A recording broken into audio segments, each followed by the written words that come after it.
नमस्कार दोस्तों, मैं दीपिका अपने चैनल नई डगर में आपका बहुत बहुत स्वागत करती हूँ। उम्मीद करती हूँ कि आप सभी अपने घर में स्वस्थ, खुश और मस्त होंगे। आज की इस वीडियो में हम विष्णु जी और लक्ष्मी जी का विवाह की कथा सुनेंगे, जो कि बहुत रोचक और अनोखी है। वीडियो के अंत तक बने रहिएगा। पसंद आए तो लाइक, सब्सक्राइब और शेयर करिएगा।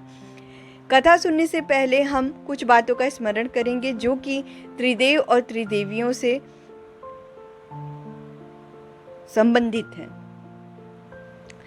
त्रिदेव सृष्टि का मिलकर संचालन करते हैं। प्रथम शिव जी का कार्य यही है कि वह सृष्टि का संहार करते हैं और नए सृजन का नींव रखते हैं। जैसे कि जो आया है उसका जाना निश्चय है और जो आने वाला है उसकी संरचना ब्रह्मा जी करते हैं। जैसे कि जो नींव रखते हैं उसका संरचना किस तरीके से, किस रूप से उसको धरती लोक पे भेजना है, उसकी संरचना ब्रह्मा जी द्वारा की जाती है। तीसरा, विष्णु जी का यह कार्य होता है कि जो ब्रह्मा जी द्वारा बनाए गए संरचना को किस तरीके से उसको पालन पोषण किया जाए, किस तरह उसका भरण किया जाए, यह काम विष्णु जी का होता है। यह तीनों देव मिलकर सृष्टि का संतुलन बनाए रखते हैं। ये तो थी त्रिदेव से रिलेटेड बातें, लेकिन क्या आपको पता है त्रिदेव जो कार्य करते हैं वही कार्य त्रिदेवियां भी करती हैं। उनके बिना भी ये सृष्टि का जो संतुलन है वो बरकरार नहीं रह सकता। पहला, दुर्गा माँ का पूजा सभी करते हैं, उनका उपासना सभी करते हैं। वो बल और शक्ति की देवी हैं। दूसरा, लक्ष्मी माता, सुख और समृद्धि, धन प्रदान करती हैं ये देवी अपने उपासकों को। तीसरा, सरस्वती जी, सरस्वती बुद्धि, ज्ञान, विवेक की देवी हैं, जो अपने उपासकों को सही रास्ता पर चलने का निर्णय लेने में मदद करती हैं। लक्ष्मी जी की तो सभी उपासना करते हैं और दुर्गा जी की भी सभी उपासना करते हैं, क्योंकि सभी बल और धन के पीछे आज पागल है। आज के समय में जिसके पास पैसा है उसी की यहाँ पे पूछ है, जिसके पास पैसा नहीं है, बल नहीं है, वहाँ पे उनकी कोई ज़रूरत नहीं है। आज के कलयुग में पैसा और बल बहुत ज़्यादा होना ज़रूरी है, लेकिन पैसा और बल बनाने के चक्कर में लोग बुद्धि और विवेक भूल जाते हैं लगाना। किसको कैसे बोलना है, कौन सा रास्ता सही उनके लिए है, कौन सा गलत है, सब शॉर्टकट अपनाते हैं। तो सब चाहते हैं कि हम लक्ष्मीवान हो जाएं, धनवान हो जाएं, बलवान हो जाएं। इसी कारण दिवाली को सभी लोग, हम लोग भी मिलकर पूजा करते हैं, अर्चना करते हैं लक्ष्मी जी को बुलाने के लिए। लेकिन आपको पता है कि अगर ये दोनों देवियों का उपासना आप कर रहे हैं और सरस्वती जी की आप उपासना नहीं करते हैं, तो दोनों का उपासना का फल आपको नहीं मिलेगा। क्योंकि शक्ति और धन हमेशा इंसान के अंदर घमंड पैदा करती है और वो घमंड चूर चूर हो जाता है। जैसे रावण इतना बलवान धनवान था, लेकिन वह अपनी बुद्धि के कारण उसका लास्ट में दुर्गति जो हुआ, राम जी ने के द्वारा वो मारा गया। दूसरे की स्त्री के ऊपर उसने नज़र डाली थी, इसी कारण उसकी यह दशा हुई। इसीलिए देवी और देवता संसार के हित में अपनी अलग अलग भूमिका निभाते रहते हैं। हम उन भूमिका के बारे में अवगत नहीं है, हम तो सिर्फ कोसने में अवगत रहते हैं कि अरे वो अच्छा नहीं हुआ, हम तो इतना कुछ करते हैं भगवान के लिए। भगवान के लिए आप नहीं करते हैं, आप अपने स्वार्थ के लिए पूजा पाठ करते हैं। इसीलिए निस्वार्थ हो के जो भगवान को देना है, जो आपके भाग्य में लिखा है, वो आपसे कोई नहीं छीन सकता है।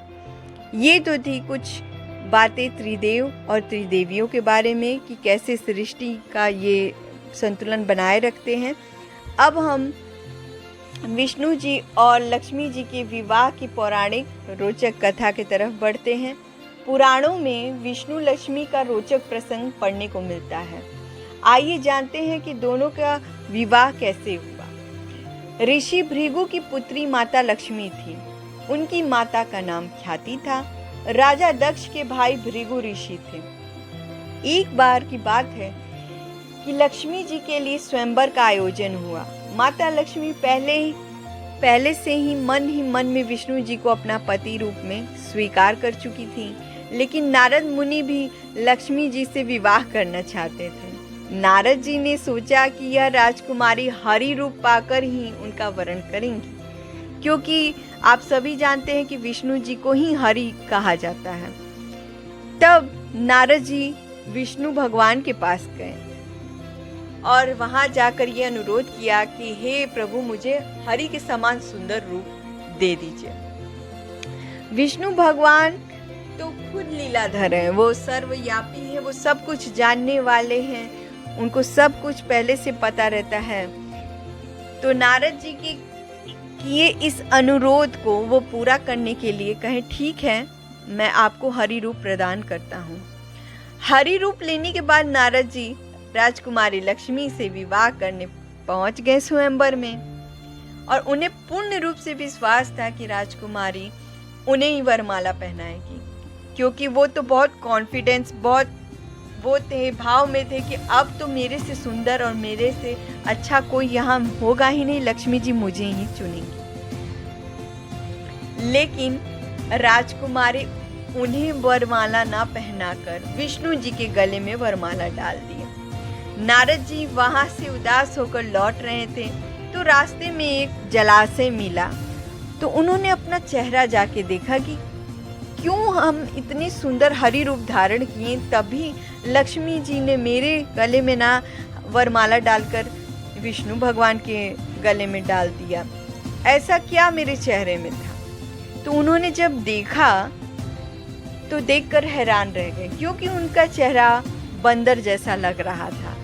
नारद जी नारायण से हरि रूप मांगा था। हरि का अर्थ ही होता है एक वानर। उनके मांगे अनुसार भगवान विष्णु ने नारद जी को वानर रूप दे दिया था। नारद समझ गए कि भगवान विष्णु ने उनके साथ छल किया है। उनको भगवान पर बहुत क्रोध आया।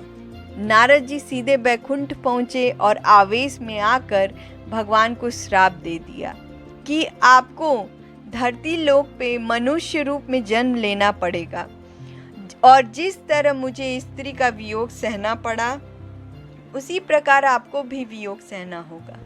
नारद जी के श्राप के कारण ही विष्णु और देवी लक्ष्मी जी को धरती लोक पर राम और सीता के रूप में जन्म लेना पड़ा, और विष्णु जी जो राम के अवतार में जन्मे थे उन्हें देवी लक्ष्मी जी यानी सीता जी से बिछड़ने का वियोग सहना पड़ा। आप सोच रहे होंगे कि भगवान सब कुछ जानने वाले हैं, सब जगह व्याप्त रहने वाले, उनको तो कण कण क्षण क्षण की जानकारी रहती है, तभी उनके जीवन में इतना दुख क्यों सहना पड़ा? क्योंकि वो सभी अपने भक्तों का मान रखते हैं और सभी की मनोकामना पूरी करते हैं। नारद जी के श्राप की लाज रखने के लिए ही विष्णु भगवान राम जी के अवतार में और लक्ष्मी जी सीता जी के अवतार में इस मृत्यु लोक पे अवतरित हुई और लोगों का उद्धार किया और एक नया उदाहरण प्रस्तुत किया मनुष्य के सामने। तो कैसी लगी